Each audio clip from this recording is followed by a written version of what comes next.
एक केस आहे ना तोडून भाजीत टाकून द्यायचा. पट्टी भाजी मामी बरं त्याची प्लेट आहे त्या माच. आणि मग त्या सकाळी देखा ना तुम्हाला पैकी बी होती 10-15 तासा केस देखताच तरी पाहिजे. आज बायकोला काय शब्द वापरणार? प्रिये बैठ मेरे पास तुझे देखता रहूं.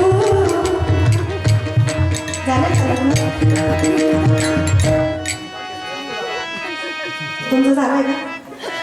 तुम्ही दोन बाकी भाग्यवानचे ते मग दादा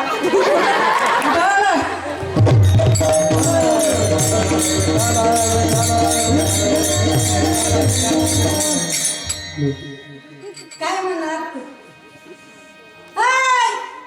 कथा होता ध्यान. आणि तुम्ही म्हणतात माझ्या पतींचे माझ्यामध्ये 5 प्राण आहे. एका पतीने मीठ जास्त करा बरं भाजी. मग या मायले वैराने बोलले माय माय काय असते माहितीये का? जिस्मत होता है पर जान नहीं होती. उनसे पूछो जिनकी माँ नहीं होती. लोरी सुनाती है चुपके सुनाती है. लोरी सुनाती है चुपके सुनाती है. याद तुम्हारी जब जब मुझको आती है आती है.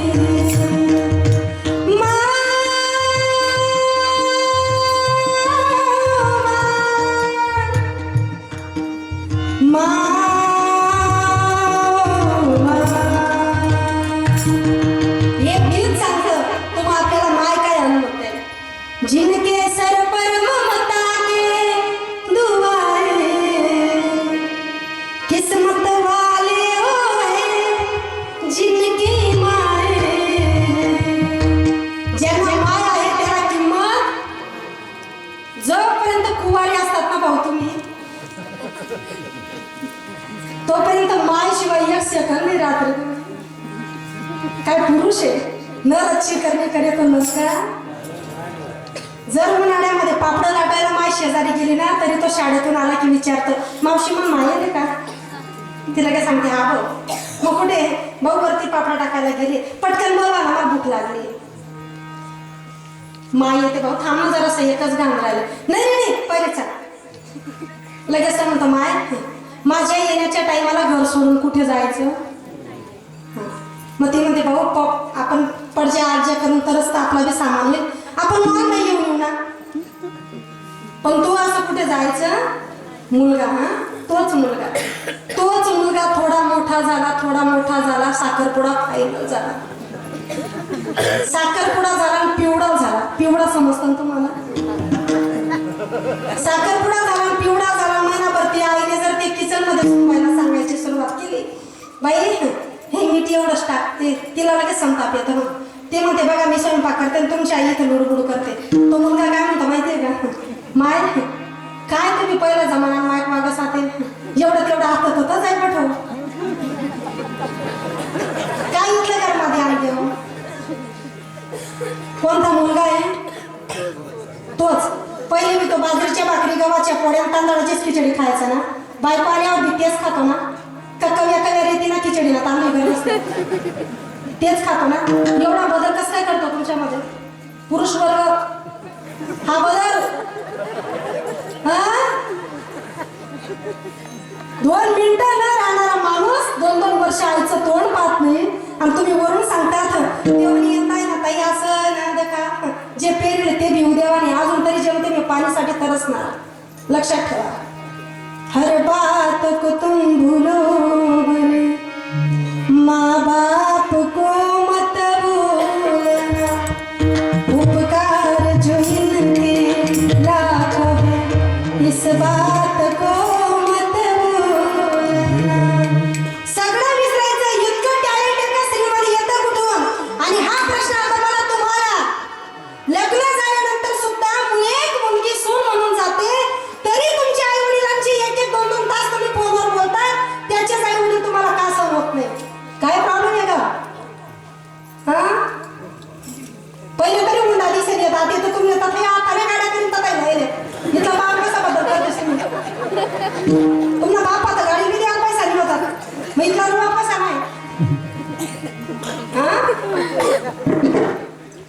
बाप शेजार घर जमीन ठेवायचा तेव्हा मुलीचं लग्न करायचं. आता तर पोराचेच खिशे खाली होतात ना. मग तरी एवढा पावर येतो कुठून? हम दो हमारे दो तुम्हारे बुड्ढा बुड्ढी को किधर भी फेंक दो. चेक करा जरा भारतामध्ये किती रुद्राश्रम आणि एवढ्या रुद्राश्रमांमध्ये एकही मुसलमानाचा आई वडील तिथे नाहीये. खुद को हिंदू समजते ना? एक भी मुसलमानाचं जोडपं नाहीये रुद्राश्रमांमध्ये. सगळे हिंदूंचे आहेत. मग आजची नारी सभ्य भारी शिकलेली आई घरदार पुढे नाही. मग रुद्राश्रमात बाया कोणाच्या आहेत? माय कोणाची आहे? बाप कोणाचा आहे? शिकलेल्यांचा का शेतकऱ्यांचे? 50,000 1.5 लाख रुपये ज्यांना पगार आहे त्यांचे आई वडील रुद्राश्रमात मध्ये आणि ते अजून पंढरपूरच्या पायवारीला जातात. इतकं पुण्य बसलं ना. पुण्य करता पाप होय. विसरू नका. ईश्वराने निर्माण केलेली एक अनोखी भेट आहे आम्हाला जी उपवार मध्ये भेटली. तिला आई म्हणतात. एक अनोखा सल्लागार आहे जो रात्रंदिवस कष्ट करून स्वतःचा फाटका बनियान पण आमच्या अंगावरचा कपड्याने डाग पडू देत नाही. तो बाप आहे. अनोखी भेट ज्या तोफाला कधीच किंमत नाही. आणि त्यांचीच किंमत जर आपण करत नसाल, हजारो कीर्तन ऐकले, हजारो महादेवना मंदिर राखा झाडे झाडे फिरणा पाहिजे तरी जशा तसाच ठेवतो. Get out. देवाजवळ चालत नाही. न्याय आणि अन्याय हे जे कोणी एका पकड्यामध्ये मोजत असेल त्याला देव म्हणतात. भगवंताच्या मेरे मालिक के दुकान में सब लोग का खाता वही तो सबके पाप पुण्य का सही हिसाब लगाता.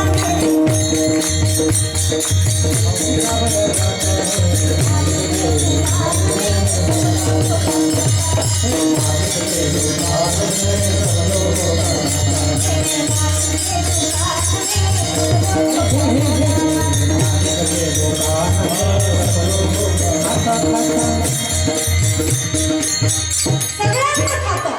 कीर्तनकार असो का ऐकणार असो का टाळकरी असो का माडकरी असो का बेवडा असो का गांजा फुकिया असो, सबका हिसाब बराबर. किसके पास? मैं बोले विला वे तो बोले. अर्जुनाला सांगतात. सगळे देव म्हणतात. काही बरेच भक्त आहेत मैं अल्लाह का बंदा हूं. काही म्हणतात यीशु ने मुझे भेजा है. काही म्हणतात मी त्याचा बंदा आहे. छाती ठोकून फक्त कृष्णाने अर्जुनाला सांगितलं होतं, ए अर्जुन म्या बोले विला वेदू बोले, म्या चालविला सूर्य चाले, म्या हरविला प्राणी हरे, जगाशी चालविता मीच. याला म्हणतात सनातन धर्माचे सत्य. सत्य म्हणजे ईश्वर. छाती ठोकून सांगितलं. म्हणून तो धर्म ग्रेट मानला गेला, श्रेष्ठ मानला गेला. पहिल्या अवतारामध्ये राम आहे. रामाची व्याख्या जर सांगायला गेली की राम एक पत्नी एक बाणी एक वचन. राम आजही हो रघुकुल रीत सदा चली आई प्राण जाय पर वचन न जाय. हे रीत आहे रघुकुल. हे राम आहे. आज आनंदाची गोष्ट आहे. बरेच आमचे तरुण मुलं रामाकडे वळतायत. पण काही लोकांचा तिथेही विरोध आहे. राम काय एक सभ्य थोडासा मुस्कुरा दिया तो भी फिदा प्रभु रामचंद्र की मुस्कान पर. पण राम जेव्हा धनुष्याला दोरीला जेव्हा धनुष्य चढवतात ना तेव्हा ज्याने अमृताचं वरदान मागितलं होतं त्याला सुद्धा पाणी मागू दिलं ना. राम जब जब हुई धर्म की हानि बाढ़ असुर अधम अभिमानी.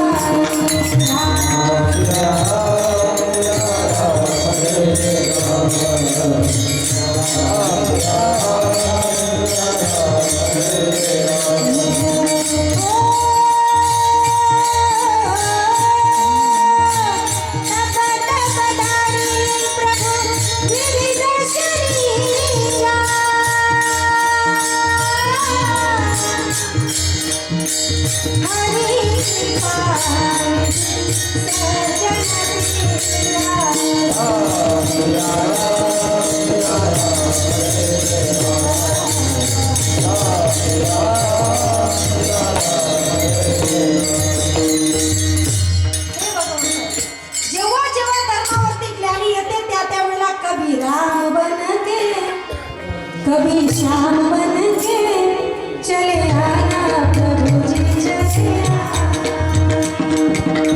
धर्माची वाट मुळे अधर्माची शीन चढे त्या मायेने गडे संसार असते ज्या ज्या वेळेला अधर्म तोंड उचलत जातो धर्म कमी पडायला लागतो तेव्हा भगवंत स्वतःहून त्या अवताराला धर्म रक्षामया अवतार घे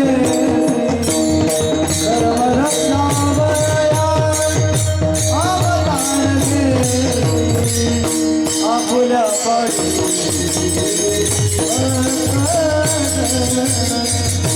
आपुल्या पडी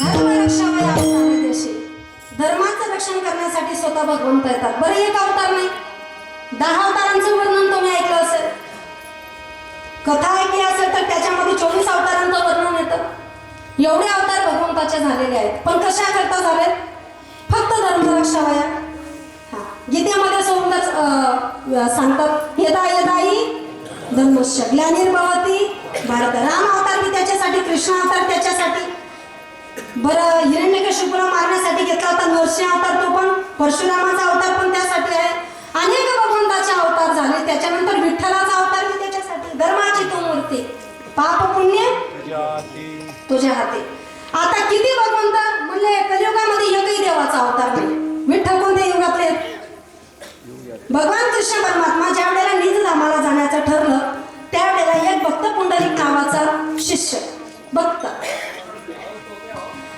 पुंडलिकांबद्दल तुम्हाला बरंच काही माहिती असेल सगळ्यांनी तिकडे बघावं असं काही घडलेलं नाही चित्त नाही एकीकडे घुबडबाय भलतीकडे असं बोलू का मी बोललं तर गेलं विठ्ठल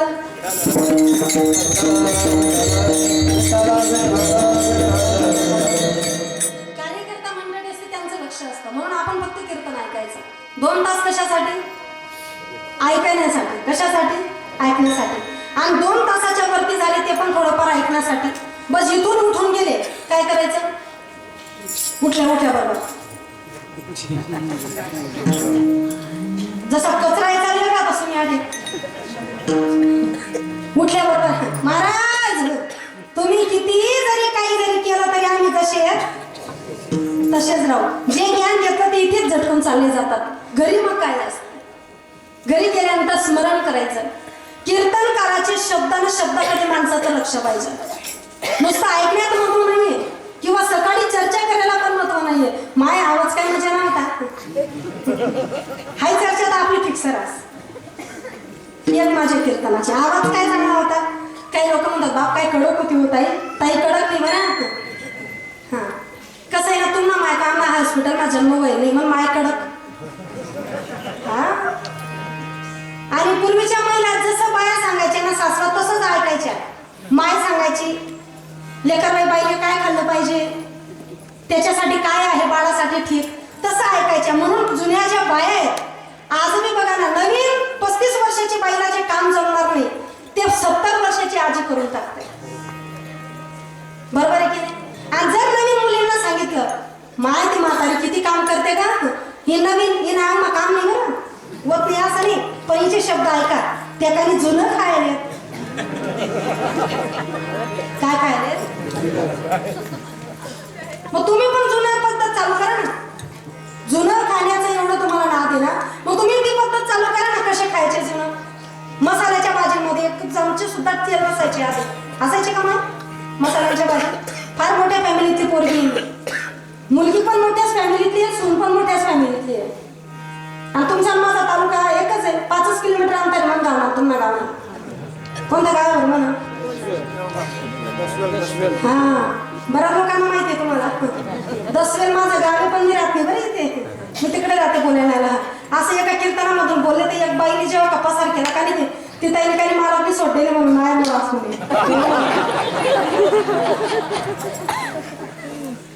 अण्णा मारत म्हणून बरोबर होता दाखवते तरी बरं की म्हणतो तू डोळ्यात आता काय का माणूस करा होता मी सांगितलं. ते विचित्र आहे. मुलं आहेत 2 सोन्यासारखी. अंमळनेरला प्रताप कॉलेजमध्ये शिक्षण झालं. एक नातू आहे 3 वर्षाचा. मला विचारच करत नाही बाया. आधी हाकीम 4 कतरे मी काही पण अशी सांगते. त्याच्यामध्ये एक ताई मला चांगली ओळखत होती. तिचा मला फोन म्हणे माई आमच्या गावात कीर्तन गेली होती का? म्हटलं हो. म्हणे तू असं सांगून आली का म्हणे तिथे मी मायामध्ये राहते? म्हटलं हो. म्हणे अजून काही बोलले का? म्हटलं काहीच नाही, माझं गाव दर्शवले मी मायामध्ये राहते बोलायला. माय म्हणली त्यातली एक बाई तर बापरे तिने 15 गावच संकट दिलं म्हणे. डायरेक्ट काही माणूस सोडलेलो मा मी त्याला सोडते सुद्धा माणूस पण तो सोडावला.